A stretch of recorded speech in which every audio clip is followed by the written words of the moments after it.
Welcome back to new episode guys. तो आज हम जाने वाले हैं मौर्य गोसावी मंदिर जो कि पिंपरी चिंचवड के अंदर है। तो ये हिस्ट्री इनकी बहुत ज़बरदस्त है। तो इस मंदिर के हम बारे में आज जानेंगे। तो मंदिर तक पहुंच चुके हैं हम। तो ये मंदिर का गेट है। तो देख सकते हैं श्रीमन महासाधु मौर्य गोसावी संजीवन समाधि मंदिर है यहाँ पर, जो कि मौर्य गोसावी संजीवन समाधि लिए थे यहीं पर। और इनकी बहुत ही बढ़िया स्टोरी है जो कि हकीकत है। इसलिए ही गणपति बप्पा मौर्य जो वर्ड लगा है साथ में गणपति बप्पा के बाद में, वो इसी मंदिर की हिस्ट्री है। तो जाना जाता है कि ये मंदिर जो है 13वें शतक से है, मौर्य गोसावी मंदिर, जो कि एक हिंदू धर्म के गणपंथ पंथात जो संत होते थे मौर्य गोसावी, जिनके बारे में तो जो इन्फॉर्मेशन मैं आपको देने वाला हूँ। तो यहाँ पे जो इंडोलॉजिस्टिक थे उनका कहना था कि यह 13वें या 14वें शतक से है। और जो डॉक्टर R.C. देता थे उनका कहना था कि 16वें शतक से ये मंदिर है मौर्य गोसावी, जिनके जन्म हुआ था मोरगांव में, जो कि चिंचवड़ से 50 किलोमीटर मोरगांव है, जिसे मोरेश्वर भी कहा जाता है। तो जो हैं मौर्य गोसावी जी के माता पिता जो थे, वो पिताजी थे वामन भट्ट और उनके माँ थी पार्वती। उनके माता पिता प्रॉपरली जो है कर्नाटक से थे और वो महाराष्ट्र में तीर्थ यात्रा के लिए आते थे मौर्य गांव में, जैसे मोरगांव भी कहा जाता है, मोरेश्वर भी कहा जाता है, जैसे गणपति का नाम है। तो मोरगांव में आते थे, जो कि मोरगांव ये महाराष्ट्र के मोरेश्वर मौर्या यही नाम से प्रसिद्ध है, जैसे गणपति का टेम्पल है वहीं पे भी। तो तीर्थ यात्रा के लिए जैसे इनके पिताजी आया करते थे।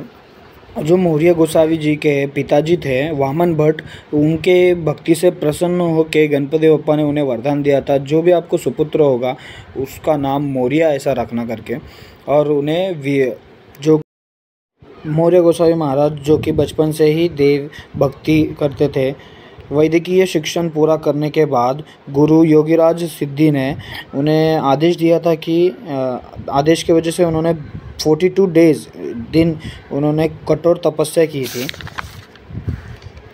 ये कठोर तपस्या के वजह से ही गणपति जी के दर्शन हुए थे उन्हें। और माँ पिताजी के गुजर जाने के बाद वो मौर्य गोसावी जैसे पिंपरी चिंचवड़ के यहाँ पे एक नदी के साइड में आश्रम बनाकर रहते थे। चिंचवड़ के गणेश मंदिर के कथा ऐसी बोली जाती है कि नदी से जो मौर्य गोसावी महाराज है वो स्नान करते वक्त नदी में से गणपति जी की मूर्ति उन्हें प्राप्त होती है। तो जैसे गणपति जी की मूर्ति प्राप्त मिलने के बाद तो मौर्य गोसावी महाराज ने जैसे गणपति जी का मूर्ति बिठाकर मंगलवाड़ा तैयार किया था। और जैसे मौर्य गोसावी महाराज के बारे में बहुत सी स्टोरी है। जैसे आप मंदिर में यहाँ पर आते हो तो आपको सारे यहाँ पे दीवार पे वगैरह स्टोरी दिखाई देंगे, ओरिजिनल जो की स्टोरी है। जैसे मुग़ल लोग की भी स्टोरी है, इनके बहुत ही बड़े बड़े स्टोरी है। और जिस लड़की को नेत्र नहीं था, मतलब आँख नहीं थी, उनके चमत्कार से, उनके जो दैव शक्ति से उन्होंने उस लड़की को आँख दिया था, ठीक किया था।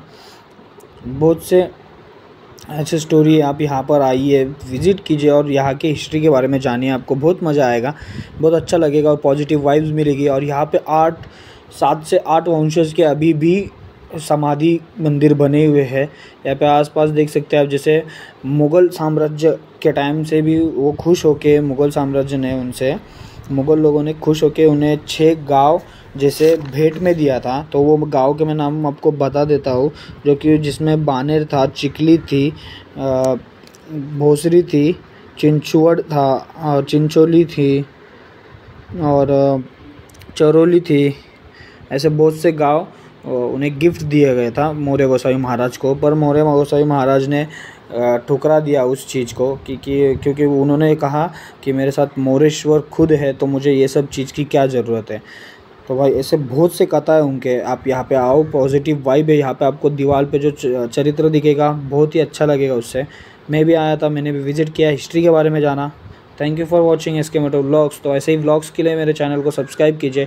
अगर हिस्ट्री के बारे में आपको और कुछ जानना है तो मैं आधा ही इसमें इन्फॉर्मेशन दे पा रहा हूँ, तो मैं आपको डिस्क्रिप्शन में लिंक दे दूँगा। बहुत से कथा स्टोरीज़ जो कि मौर्य गोसावी महाराज के बारे में हैं, तो जो कि दैव शक्ति उन्हें मिली थी गणपति बप्पा की ओर से, और उन्हीं की वजह से मौर्य गोसावी महाराज को पहचाना जाता है गणपति बप्पा की वजह से। और मौर्य जो शब्द है वहीं से प्राप्त हुआ है, गणपति बप्पा मौर्य हम जैसे कहते हैं। तो ये हिस्ट्री आपको कैसी लगी ये कमेंट सेक्शन में ज़रूर बताएं। अगर कुछ गलती हो तो माफ़ करना मुझसे।